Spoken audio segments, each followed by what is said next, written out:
이 복음 운동하면서 제일 많이 듣는 메시지가 예수는 그리스도, 이 말씀을 제일 많이 듣습니다. 그리고 그 그리스도가 우리와 함께 하신다라는 말씀. 그리고 더 나가서 이 복음이 땅끝까지 증거될 세계 복음화. 이런 메시지는 너무 오랫동안 너무 많이 들으셨어요. 사도 바울도 데살로니가 교회 시간 오래 있질 않았었어요. 한 3주의 짧은 시간 동안에 복음만 전하느라고 아주 급급했어요. 그 핍박을 피해서 이제 베레아로 또는 이제 고린도로, 에베소로 계속 이제 도망가다가 보니까 데살로니가 교회에서 들려오는 소리가 있어요. 무슨 소리가 들려요? 죽은 자들에 대해서 너무 성도들 중에 슬픔이 빠져 예배가 안 될 정도로 힘들어하는 성도가 있다는 거예요. 기도도 안 하고 그냥 슬픈 죽은 자들에 대해서 막 슬퍼하고 마음 아파하고 상처 기뻐하고, 그러니까 해도 너무한 거예요. 그런 소리를 들어보니까 이제 데살로니가 전서를 편지를 읽다 보면 뭐에 관하여 이렇게 쓰는 책이 내용이 나와요.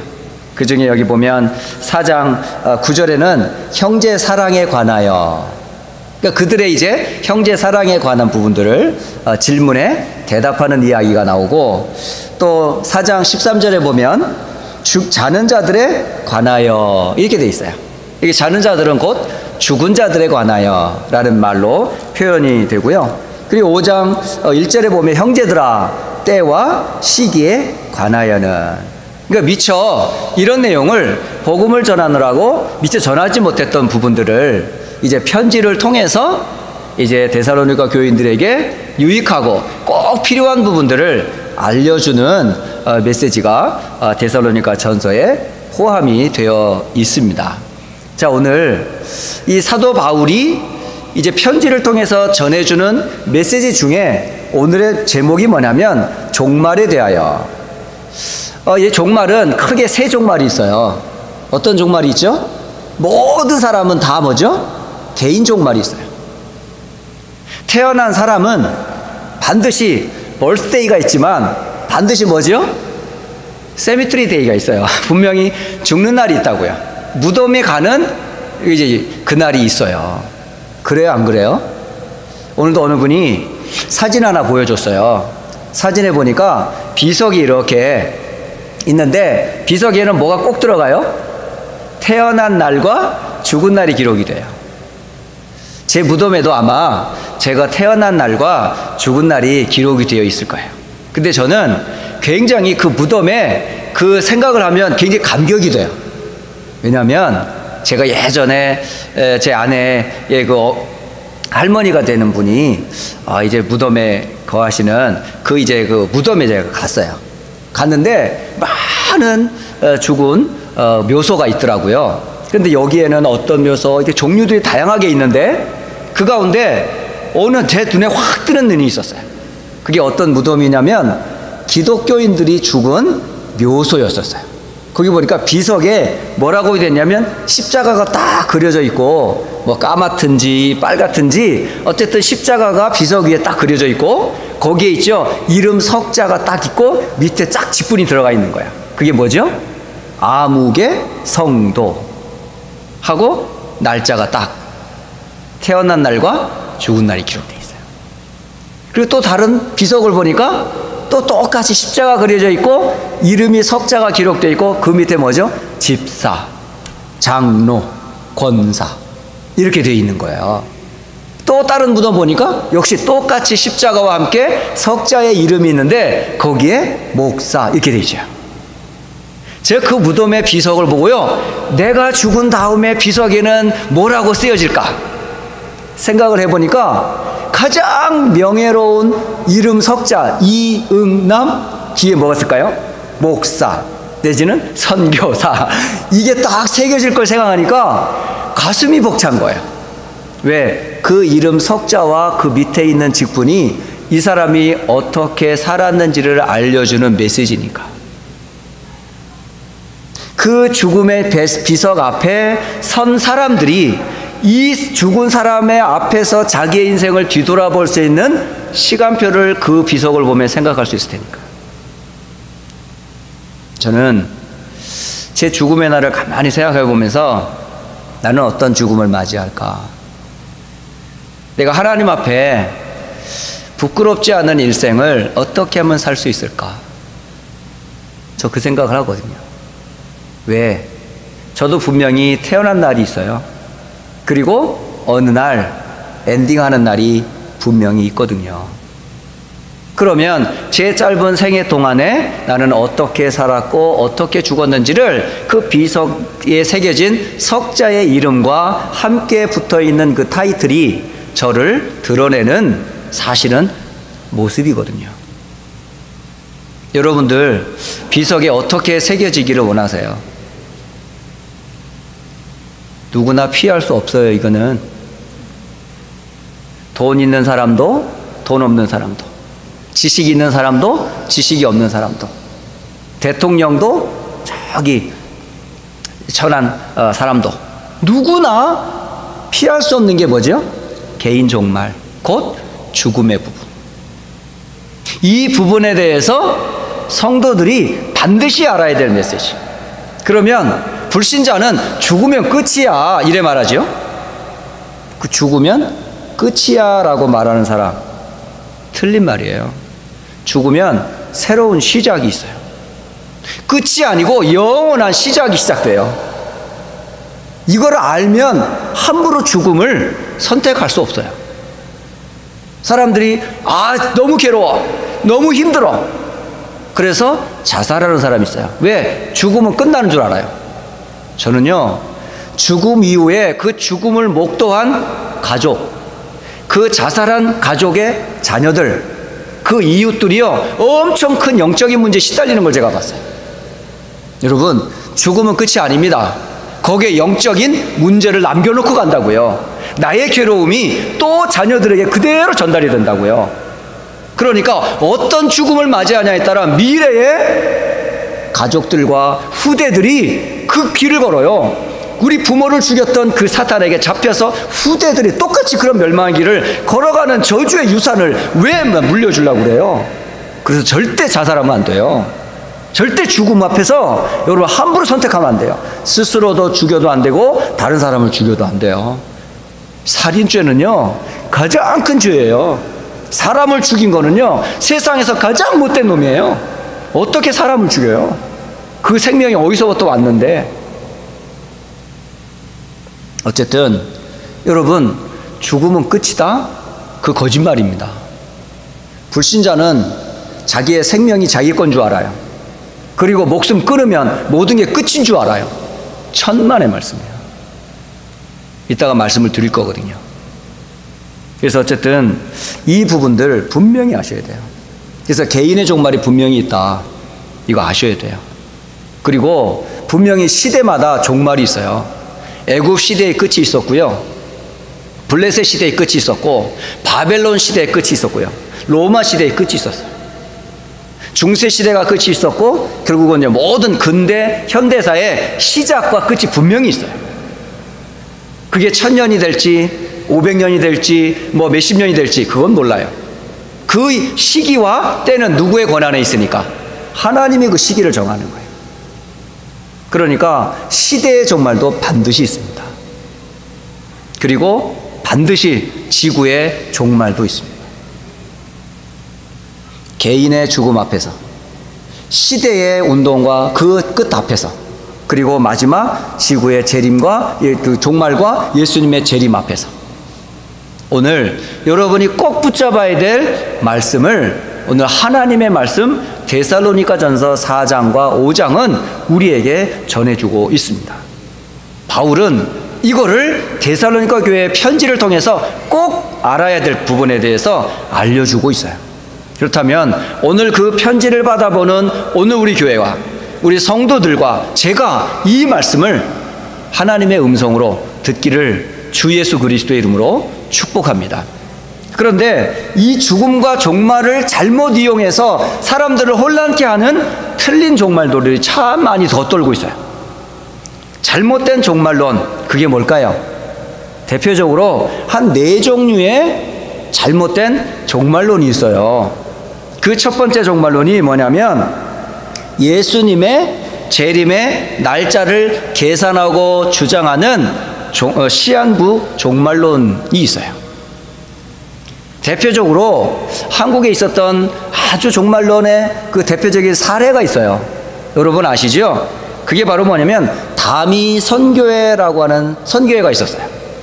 이 다미 선교회에서 주장한 게 뭐냐면 예수님이 1992년 10월 28일 밤 12시에 재림하신다, 그렇게 했어요. 그런데요, 다미 선교회의 이 주장이 한국교회 성도들로 하여금 그날에 대한 두려움을 갖게 한 거예요. 그만큼 한국교회와 성도들이 주의 재림에 대해서, 종말에 대해서 잘 몰랐던 거죠. 근데 그날 10월 28일이 되는 그날 사람들의 모습은 어땠을까요? 다미 선교회만 긴장한 게 아니고요, 한국교회 많은 성도들이 오늘 밤에 예수님이 오신대 해가지고 하얀 옷 입고 준비하는 사람들이 굉장히 많았어요. 그런데 10월 28일 12시가 됐는데 예수님이 재림하지 않으셨어요. 그래가지고 그게 거짓말임이 폭로된 거예요. 안도의 한숨을 쉬었던 거죠. 여러분, 성경에 예수님이 언제 어느 때 올 것에 대해서 말하고 있어요? 그런 말 한마디도 없어요. 예수님이 직접 말씀하셨어요. 마태복음 24장 36절입니다. 그날과 그때는 아무도 모르나니 하늘의 천사들도 아들도 모르고 오직 아버지만 아시느니라. 여러분, 날짜 계산에서 시한부 종말론을 주장하는 잘못된 종말론에 속지 않길 바랍니다. 심지어 예수님이 사도행전 1장을 보게 되면 제자들이 질문해요. 주님, 주의 임하심과 세상 끝에는 무슨 징조가 있사오리까? 그러면서 이 종말에 대해서 예수님께 제자들이 물었어요. 그때에 사도행전 1장 6절과 7절은 이렇게 기록되어 있어요. 주께서 이스라엘 나라를 회복하심 이때니까 질문할 때 예수님이 때와 시기는 아버지께서 자기의 권한에 두셨으니 너희가 알 바 아니야, 이렇게 말하셨어요. 그러니까 때와 시기에 대해서 여러분 관심 갖지 마세요. 그리고 그렇게 주장하는 틀린 종말론자들에게 속지 않기를 말씀드립니다. 자, 두 번째 틀린 종말론이 뭐냐면요, 기도 많이 하는 사람 중에 가운데 환상을 본 거야. 그래서 그 환상 중에 계시를 통해 하나님이, 예수님이 이 땅에 오실 것이다를 주장하는 계시적 종말론자들이 있어요.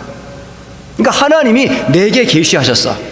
언제 어느 때 날짜만이 아니라 그런 모습으로 올 거다라고 계시를 가지고 종말론을 주장하는 사람들이 있어요. 많은 그런 사람들 중에 어떤 고등학생들이요, 기도회를 했어. 애들도 얼마나 신앙이 좋은지 몰라. 몇몇 고등학생들이 막 교회에서요, 막 지하실에서 막 하나님께 막 기도하고 막 그랬어요. 그런데 동시에 아이들이 기도하는 그때에 이들에게 환상이 보여진 거야. 그리고 하나님의 음성과 계시를 듣게 되면서 1992년 10월 중에 주님이 재림할 거다, 이런 소리를 고등학생들이 함께 다 들어버린 거예요. 그래가지고 얘들이 막 공부도 안 하고 그냥 교회에서 막 계속 기도하면서 그걸 주장했었어요. 근데 그날 예수님이 역시 안 오셨어요. 그러니까 계시적 증거를 가지고 사람들을 미혹하는 그런 종말론자들이 있어요. 여기에도 여러분 속지 마세요. 계시는 다른 계시가 아니라 성경이 계시의 말씀이에요. 그러니까 이상 기도하다가 뭐 계시를 받았다, 하나님의 음성을 들었다, 뭐 이것이 내게 준 메시지다, 그런 소리에 속지 마시고 계시 중에 계시가 바로 뭐죠? 성경 66권의 말씀이 우리에게 드러내신 하나님의 뜻과 계획이 성경에 기록되어 있어요. 그러니까 그런 사람들의 계시에서 여러분이 속지 않기를 바랍니다. 그리고 세 번째 틀린 종말론이 뭐냐면요, 성경에는 많은 비유들이 있어요. 많은 상징적인 단어들이 있어요. 인간의 이성과 지성으로는 도저히 풀 수 없는 영적인 메시지와 단어들이 너무너무 많이 있어요. 특히 다니엘서라든가 요한계시록이라든가 기타 많은 종말론을 표현해주는 그런 말씀을 우리가 읽을 때에 지성으로나 이성으로나 세상의 그 어떤 것으로 풀 수 없는 메시지들이 꽉 차 있어요. 그래서 사람들이 이것을 좀 더 연구해가지고 이것은 무엇을 뜻하고 저것은 무엇을 뜻한다 하면서 계시록을 강해하는 부흥사들이 막 일어나기 시작했어요. 그래가지고 교회를 돌아다니면서 요한계시록은 무엇을 말하며 어떤 전쟁이 일어날 것이며 바코드를 받으면 어떻게 될 것이고 들의 짐승이 어떻고 머리가 어떻고 뿔이 어떻고 이거는 뭐고 저건 저거다 그러면서 그 얘기를 들으면 어떨까요? 성도들이 들으면 들을수록 무서운 거야. 두려움에 떨어. 이런 식으로요 계시록 강해해가지고 돌아다니면서 사람들에게 공포심과 두려움을 조장하는 그런 종말론자들이 있어요. 그런데 성경은 분명히 말씀하고 있습니다. 베드로후서 3장 16절 또 그 모든 편지에도 이런 일에 관하여 말하였으되 그 중에 알기 어려운 것이 더러 있으니 무식한 자들과 굳세지 못한 자들이 다른 성경과 같이 그것도 억지로 또 다른 말로 교묘하게 풀다가 스스로 멸망에 이르느니라. 여러분 억지로 성경을 풀다가 결국 지적인 호기심을 채우기 위하여 억지로 풀다가 결국은요 자기도 거기에 매여 멸망하는 사람들이 있어요. 성경학자요 신학자요 장로교회 사실 창시자라고 말할 수 있는 요한 칼빈 목사님이 66권의 성경을 다 구절구절 주석을 하는데 칼빈 주석에는 66 마지막 그 요한계시록의 주석책은 없습니다. 자신이 아무리 다른 성경은 풀어서 말씀을 정리할 수 있지만은 요한계시록은 도저히 풀기가 어렵다. 도저히 자신은 이 부분을 설명할 수가 없다 해서요 요한계시록 강에는 칼빈 주석은 없습니다. 이 정도로요 억지로 풀다가 멸망한 사람들이 있어요. 그게 틀린 종말론자들의 특징입니다. 이거 여러분 모르면요 그냥 모르는 대로 넘어가세요. 자꾸 알려고 막 더 파고들고 뭐 신비한 거 깨달았고 뭐 족보 연구하고 이거 상징 얘기하고 심볼 얘기하면서 특별한 걸 깨달은 것처럼 계시록을 그렇게 대하면요 사실은 멸망할 수가 있어요. 이게 바로 틀린 종말론 중에 한 유형입니다. 그리고 네 번째 유형이 뭐냐면요 이제 다 끝났어. 예수님이 오면 돈은 왜 버니? 뭐 죽으면 어차피 우리가 하나님 나라 갈 건데 야 예수님이 오시면 공부 안 해도 돼. 그러면서요 공부도 하지 마, 돈도 벌지 마, 지금까지 모아뒀던 거 다 하나님께 바쳐. 그러면서 교회한테 헌금을 강요해요. 그리고 삶을 의미 없게 만들어버리는 그런 종말론자들이 있어요. 맞습니까 여러분? 이거 역시 사기입니다. 여러분 사기꾼이 그렇게 속여요. 겁주고 더 이상 소망 없게 만들고 있는 거 다 털어서 하나님께 내 믿음을 보여. 이렇게 속이는 사기꾼들이 있어요. 절대로 여러분 이런 거에 속지 마시기 바랍니다. 그래서 네 종류의 종말론이 있다. 시한부 종말론, 계시적 종말론, 그리고 지적 호기심을 충족해 주기 위한 종말론, 그리고 마지막으로는 현재의 삶을 사실은 포기하게 만드는 그런 종말론들이 있다라고 하는 거예요. 여러분 속지 마세요. 데살로니가서 2장 2절에 이렇게 기록되어 있어요. 영으로나 또는 말로나 또는 우리에게서 받았다 하는 편지로나 주의 날이 이르렀다고 해서 쉽게 마음에 흔들리거나 두려워하거나 하지 말아야 하느니라 라고 되어 있어요.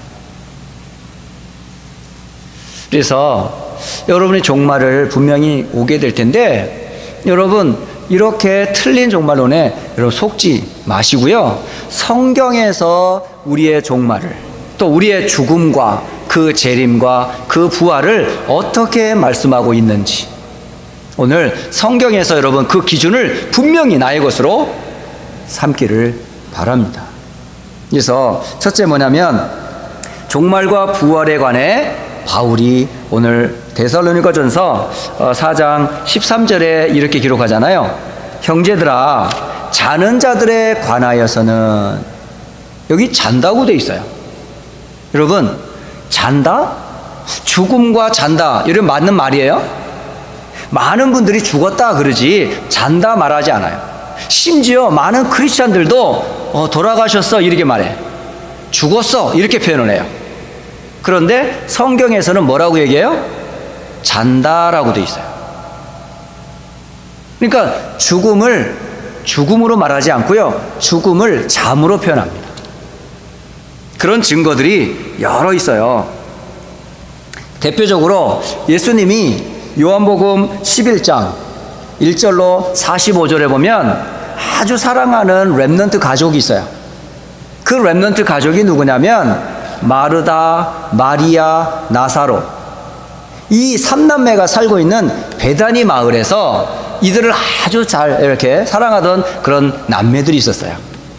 그런데 어느 지역에서 예수님이 복음 사역을 한참 하고 있는데 그 3남매 중에 한 사람이 달려와 가지고 오라비가 죽었어요, 아파요, 막 병이 들었어요. 그런데 결국은 예수님이 그 나사로가 죽었다는 소식을 듣고도 안 갔어요. 오히려 더 이틀이 지났는데 그 후에서야 이제 간 거야. 그러니까 결국은 죽은 지 나흘 만에 이제 베다니의 마을을 방문하게 됐죠. 그랬더니 마르다가 막 달려와 가지고 예수님, 우리 오빠가 죽었어요. 예수님이 옆에 계셨다면 안 죽었을 텐데 왜 예수님 안 오셨어요? 그런데 예수님이 그 죽음을 보고 이는 하나님의 영광을 드러내기 위한 죽음이다. 하나님 계획을 알고 계셨던 거죠. 예, 나사로가 다시 살아날 거야. 예, 주님 재림 때는 올 거예요. 그래서 살아날 거예요. 아니, 네가 믿는다면 살아날 수 있어. 그래가지고요, 나사로가 묻혀있는 그 무덤 앞에 딱 섰어요. 그 돌문을 제하고 말씀하셨어요. 뭐라고 말씀하셨어요? 나사로야, 나오너라. 그러니까 이 나사로의 죽음을 죽음이라고 말하지 않고 마리아나 마르다나 베다니의 사람들은 이 나사로의 죽음을 죽었다 그렇게 표현했어요. 그런데 예수님은 잔다 이라고 했어요. 우리의 친구 나사로가 잠이 들었어 이렇게 말하셨어요. 여러분 나중에 요한복음 11장을 한번 쭉 읽어보세요. 거기에 죽음을 예수님이 잠으로 표현했어요. 다시 말하면 성도의 죽음은 잠자는 거예요. 그러면 죽은 자들의 무덤은 뭐라고 표현할 수 있어요? 성도의 죽음, 그 죽음 분명히 땅에 묻잖아요. 근데 성경에는 그 죽음을 잠이라고 표현하고 그 잠자는 자들의 묘지, 무덤을 성경은 이사야 57장 2절에 분명히 증거해 주고 있습니다. 의인들의 죽음, 곧 그 무덤은 침상이다 이렇게 있어요. 침대랍니다. 침대. 그러니까 죽은 자, 다시 말하면 자는 자가 잠을 자는 침대야, 그 무덤이. 그래서 죽은 자들의 묻힌 곳은 그들이 잠자는 곳이에요. 그래서 우리가 죽은 자들 또는 그에게 믿는 자들에게는 뭐라고 인사해야 돼요? 우리가 자기 전에 뭐라고 얘기합니까? 불 끄기 전에 아무개야 굿나잇, 좋은 밤 되도록 좋은 꿈 꿔 이러잖아요. 그러면서 인사하잖아요. 굿나잇. 그 잠과 죽음과 같은 뜻이에요. 내일 아침에 다시 일어날 거니까, 웨이크업 할 거니까. 맞습니까 여러분? 죽음도 그런 뜻이에요. 그러니까 육신의 몸이 땅에 묻힌 침대에 잠자는 것과 같이. 근데 여기로 끝나지 않아요. 성경은 죽음으로 끝나지 않고 이 죽음과 함께 따라오는 소망이 있는데 그 소망이 바로 뭐냐? 그게 바로 부활입니다. 이 증거를 성경이 말해주고 있는데 오늘 바울은 자는 자들에 관하여 죽음에 관하여 설명하면서 또 한 소망의 메시지를 주고 계세요. 그게 뭐죠? 부활의 메시지예요. 그 증거를 세 증거를 가지고 자는 자들에 관하여 세 가지 증거로 데살로니가 성도들을 위로해요. 그리고 너무 슬퍼하지 말라고 해요. 영적인 문제가 올 정도로, 삶이 무너질 정도로, 여러 가지 주변들의 시험이 들 정도로 슬퍼하지 말고 주의 말씀으로 서로 권면하라고 하면서 증거를 주셨는데, 그 첫 번째 증거가 바로 뭐냐면 14절, 데살로니가전서 4장 14절은 우리가, 여기 데살로니가의 성도들을 얘기하죠. 또 믿는 성도들을 얘기해요. 예수께서 죽으셨다가 다시 살아나심을 믿을진대. 이게 첫 번째 증거입니다, 여러분. 바로 예수님도 죽으셨다가 죽음으로 끝나지 아니하시고 무덤에 거한 지 3일 만에 다시 있다가 어찌했어요? 깨어나셨잖아요. 부활하셨잖아요. 그것을 부활의 첫 열매된 것처럼 성도들의 잠자는 죽음도 곧 이와 같다라고 하는 거예요. 여러분이 죽음을 대할 때 이렇게 대하셔야 돼요. 예전에는 제가 가장 두려웠던 것 중에 하나가 뭐죠? 죽음이잖아요. 저희 어머니께서 친어머니께서 돌아가시는 그 장면을 목격을 하셨어요. 그 젊은 날에 어머니가 돌아가신 거예요. 너무 사랑하는 어머니였고 그 딸이었는데 어머니가 돌아가신 거예요. 그런데 그 뭣도 모르고 꼬마 아이가 그 어머니가 누워있는 거기 이제 방에 들어가서 엄마 하고 손을 딱 만졌는데 손이 너무 차가운 거야. 그래가지고 이 딸내미가 너무 놀래가지고요, 무서움이 딱 생긴 거 있죠. 그게 세상 말로 뭐라 그러죠? 정을 뗀다 이렇게 표현을 해요. 아, 엄마와 딸의 관계를 정을 떼기 위해서 그렇게 했겠다 이렇게 표현을 하시더라고요. 더 이상 엄마를 그리워하지 하고 마음에 두지 말라고 그렇게 말할 수도 있어요. 물론 불신자 부모였던 어머니는 그렇게 표현을 했어요. 하지만 구원받은 성도들에게 있어서 이 죽음은 잠을 자는 것과 같고, 그리고 잠을 잔다는 말은 다시 일어날 것에 대한 소망이 있는데 그 첫 번째 모델이 누구예요? 예수님이 죄와 사단과 지옥의 권세를 깨뜨리시고 부활하셨단 말이죠. 바로 이게 우리의 구원을 위해서 이렇게 하셨어요. 바로 예수님이 오심과 예수님의 십자가와 예수님의 부활은 우리에게 뭘 알려주기 위한 거죠? 구원을 알려주기 위함이에요. 그리고 죽음에 대해서 설명하기 위함이에요. 그리고 죽은 자들이 다시 살아날 것에 대한 산소망의 메시지가 우리에게 증거가 되는 거예요. 그뿐만이 아닙니다. 두 번째 증거가 있는데 15절을 함께 보겠습니다. 우리가 주의 말씀으로, 바로 예수님이 증거이며 두 번째 증거가 뭐냐면 예수님의 말씀, 곧 성경이 우리에게 증거가 됩니다. 그 성경이 말하고 있는 가장 큰 주제가 뭐죠? 죽음과, 그러니까 십자가와 부활이에요. 곧 우리의 죽음과 그 부활에 대한 메시지를 예수님이 말씀하셨는데 뭐라고 말씀하시냐면 너희에게 이것을 말하였다 이렇게 돼 있어요. 예수님이 하신 말씀을 바울이 인용한 거예요. 주께서 강림하실 때까지 우리 살아남아 있는 자도 자는 자보다 결코 앞서지 못하리라 말씀하시면서 자는 자, 곧 죽음과 예수님이 오실 때에, 강림, 다시 재림하실 때에 살아날 것에 대한 부활의 메시지를 예수님의 말씀을 가지고 우리에게 증거로 삼아주고 있다는 사실이에요. 그 다음에 17절을 보세요. 세 번째 증거, 바울이 바로 자는 자들, 곧 죽은 자들과 다시 살아날 것에 대한 살아있는 산 증거를 우리에게 알려줘요. 17절은 그 후에 우리 살아남은 자들도 그들과 함께 구름 속으로 끌어올려 공중에서 주를 영접하게 하시리니 그리하여 우리가 항상 주와 함께 있으리라. 바울이 증거하고 있어요.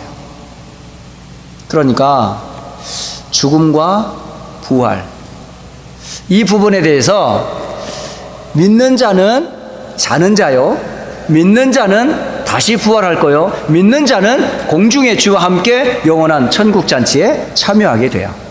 그런데 예수님과 그의 십자가와 그 부활과 다시 살아남과 그리고 주의 재림과 하나님 나라를 믿지 않는 자들에게는 이게 뭐가 돼요? 영원한 슬픔이 됩니다. 그래서 인사가 달라요.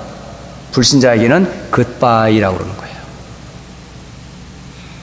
믿는 자들에게는 굿나잇이지만 믿지 않는 자들에게는 굿바이가 되겠죠. 이런 인사하면 되겠어요? 혹시 우리 가족 가운데, 우리 친구 가운데, 우리 이웃 가운데 굿바이 인사할 사람들 많아요. 그 사람들에게 굿나잇이 될 수 있도록 빨리 복음 전해야 돼요. 아세요? 왜? 누구나 피할 수 없는 죽음이기 때문에. 옛사람도 오늘도 앞으로도 모든 사람은 창세기 3장 이래로 이 원죄의 배경을 가지고 태어났기 때문에 먼저 영적인 죽음 맞이했고, 또 살아있는 동안에 죄의 값을 치르는 게 곧 죽음이고, 그 죽음은 하나님이 정하신 이치고 진리이기 때문에 아무도 피할 수 없어요. 그러나 이 죽음의 날이 오기 전에 반드시 해야 될 게 있어요. 그게 뭘까요? 이 문제를 해결받아야 돼요. 그 문제를 해결하신 그리스도 예수를 믿어야 한단 말이에요. 그래서 전도하는 겁니다. 그래서 가족 구원을 위해서 기도하는 겁니다. 그래서 우리가 낮과 밤을 가리지 않고 전도운동을 하는 겁니다. 이게 가장 소중한 일이기 때문에. 그래서 오늘 종말에 관한 메시지를 여러분의 두려움이나 틀린 종말론자들이 얘기하는 거에 속지 마시고, 성경에서 말하는 죽음은 잠을 표현하고 그 잠 이후에는 깨어나는 부활을 설명하듯이 오늘 저와 여러분이 죽음을 대하는 자세가 그러셔야 돼요. 그래서 저는 장례식에 가면요 굉장히 기뻐요. 왜냐하면 장례식을 통해서 믿는 자들이 돌아가셨잖아요. 성도의 죽음 앞에서 저는요 너무 행복한 거예요. 왜? 이분이 눈물도 고통도 질병도 없는 영원한 천국에 들어간 것을 믿기 때문에, 그리고 다시 살아날 것에 대한 소망도 저는 믿기 때문에. 그러니까 죽은 자, 잠자는 자에 대해서는 사실은 우리가 더 이상 미련이나 아픔을 둘 필요가 없어요. 그분 진짜 아파야 되고 슬퍼해야 되는 사람 누군지 아세요? 남겨둔 자들이라. 남은 유족들이 사실은 슬픈 거야, 사실. 제가 볼 때는 저는 죽은 사람이 슬픈 게 아니고 남은 자들이 좀 슬퍼 보여. 왜? 이 구원의 은혜와 이 축복을 진짜 알고 안다면 이게 그야말로 장례식이 아니고 축제가 될 텐데. 그래서 많은 장례식을 통해서 전도에 많은 문이 열려요. 저는 그런 사례들을 많이 있어요. 그래서 장례식 때마다 꼭 하는 게 있습니다, 저는. 그게 바로 뭐냐면 복음 전하는 시간이에요. 죽은 자 앞에서 우리의 모습이 이 모습이 될 겁니다. 선택은 지금 하셔야 돼요. 이 사람의 미래가, 죽음이 나의 미래이기 때문에. 그러면 이 길을 걸어가는 이 자리에 정말 나는 생명을 가졌는지, 하나님의 자녀인지, 영원한 천국과 부활의 소망 가운데 들어가기를 원한다면 어찌해야 될까요? 이것은 제 말이 아니고 하나님의 말씀인데요, 이 말씀 앞에서 누가 부인하겠습니까? 하고 제가요 복음을 전합니다. 원래 인간, 창세기 3장 속에 있는 인간, 그 문제를 해결하러 오신 그리스도, 지금 이 시간 그 그리스도를 믿는 자에게 하나님의 자녀가 되고 구원받은 성도로 이 땅에 함께 하시며 죽는 게 아니라 자는 겁니다. 그리고 주의 재림 때 다시 깨어나는 그런 소망이 있습니다. 이 축복의 은혜 속에 잔치에 참여하기를 원하시는 분은 함께 예수님을 우리의 생명의 구주로, 나의 구주로 영접하도록 합시다 하고 제가 복음을 전해요. 그러면서 함께 구원의 역사가 장례식에서 일어나요. 그걸 이름하여 장례 캠프다 그래요. 장례도 해야말로 생명이 살아나는 거예요. 한 육체의 죽음인 것 같지만은 영적인 많은 구원의 문이 열리는 그런 축제가 되더라고요. 그러니까 슬프지가 않아요. 순간 슬픔이 있다가도 복음을 듣고 위로의 말씀을 듣고 나면요, 막 소망이 생기고, 그래, 내가 더 복음과 주신 구원의 은혜에 감사하고 이 복음을 알리는 일에 더 결단하고 각오를 하게 되더라고요. 여러분 어떠세요? 정말 우리가 함께 예배하는데 여러분 이 사실 분명한 사실이거든요. 그리고 그 후반절의 5장에는 때와 시기에 관하여, 다시 말하면 주의 재림에 관하여 설명을 해주고 계셔요. 모든 구약에 예언된 약속이 거의 성취가 됐어요. 그런데 지금 한 가지만 아직 성취되지 않았어요. 그 성취될 마지막 약속이 뭔지 아세요? 그게 바로 예수님의 재림입니다. 모든 약속은 다 이루어졌어요. 그런데 이제 마지막 남는 마지막 성취될 약속이 뭐냐면 다시 오실 예수님이십니다. 그때에 이 땅에는 두 종류의 사람들이 살아가고 있어요. 주의 재림을 소망하는 자들이 있고, 주의 재림이 없다라면서 안전하다, 즐겁게, 세상적인 편안하다, 세상의 즐거움에 쾌락에 지금 취해 있는 사람들. 여러분은 오늘 가만히 보세요.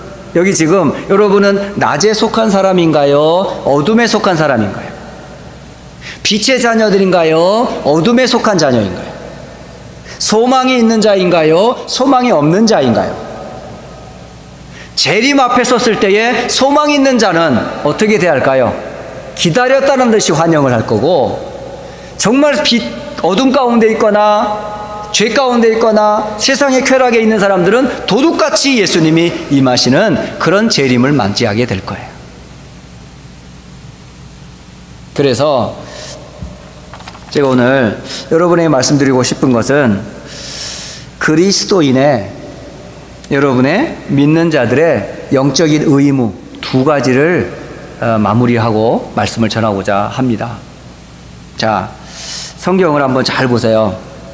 여러분 8절과 9절을 보겠습니다. 6절부터 우리 9절까지 보겠습니다. 데살로니가 전서 5장 우리 6절에서부터 9절까지 이 말씀은 믿는 자들의 두 가지 영적인 의무를 설명해 주고 계셔요. 같이 한번 읽어보겠습니다. 그러므로 우리는 다른 이들과 같이 자지 말고 오직 깨어 정신을 차릴지라. 자는 자들은 밤에 자고 취하는 자들은 밤에 취하되 우리는 낮에 속하였으니 정신을 차리고 믿음과 사랑에 호심경을 붙이고 구원의 소망에 투구를 쓰자. 하나님이 우리를 세우심은 노하심에 이르게 하심이 아니요 오직 우리 주 예수 그리스도로 말미암아 구원을 받게 하심이라. 아멘. 그리스도인의 두 가지 영적인 의무는, 한 가지는 바로 뭐냐면 깨어 정신을 차리고 있어야 하는 거예요. 깨어의 반대말이 뭐죠? 잠자는 거예요. 잠자는 말은 뭐냐면 안일함에 빠진 사람들을 보고 잠잔다 그래요.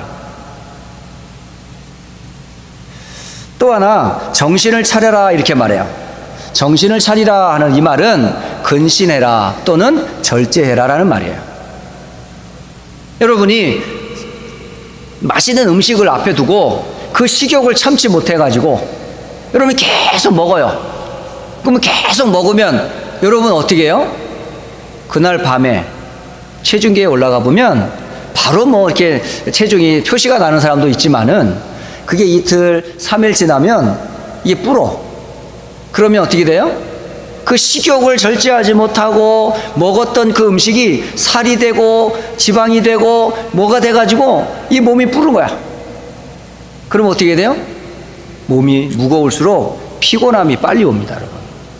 그죠? 몸이 무거우면 피곤함이 빨리 와. 그럼 피곤하면 뭐 해요, 여러분? 졸아요. 졸면 잠자요. 그걸 보고 잠이다 그래요.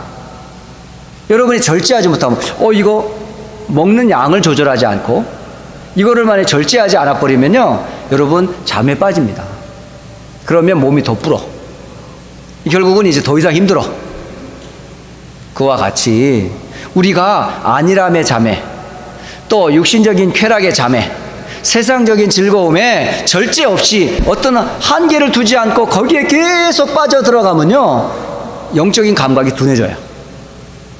그래서 그래서 여러분이 예배도 귀찮아지고 말씀도 귀찮아지고 말씀 보고 기도하는 것도 귀찮아지는 거예요. 그게 뭐죠? 그게 바로 잠자고 잠자는 속으로 들어가는 중이라고요. 여러분 예배 생활이 안 되는 사람들 보세요. 그 사람들은 영적인 잠에 빠져가고 있는 거예요. 지금 육신적인 쾌락과 세상적인 일에 하다 보니까 내 몸이 영적인 반응을 하지를 않아요. 그러니까 둔해지니까, 피곤하니까, 잠자니까, 그리고 안일함에 빠지다 보니까 편안하다, 안전하다, 다음에 하지 뭐 이러면서 어떻게 돼요?